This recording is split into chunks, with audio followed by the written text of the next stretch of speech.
ఆ general manager వీసీకి ఎండీకి O letter రాసి నాకింత ప్రజరిస్తున్నారు, కమిషన్స్ కోసం ప్రజరిస్తున్నారు, నేను మానసిక ఒత్తిడికి తట్టుకోలేక, ఇంకో ఆప్షన్ లేక, అవినీతి చేయలేక, ఓఎస్డి తాలూకా మంత్రి తాలూకా ఓఎస్డి దుర్మార్గాన్ని తట్టుకోలేక నేను సెలవు పెడుతున్నాను అన్నాడు.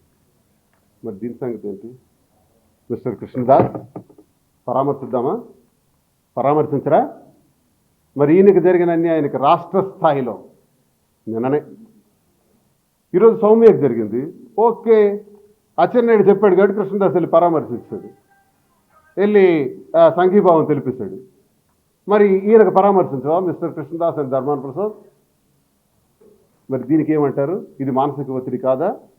ఒక అధికారికి ఈ ఎంత దౌర్భాగ్యమైన పరిస్థితులు కల్పిస్తున్నటువంటి మంత్రి అచ్చెన్నాయుడు, మరి రవికుమార్ మీద ఎంత సబ్జెక్ట్ చేస్తున్నారే, మరి మంత్రి అచ్చెన్నాయుడు మీద చేయరా?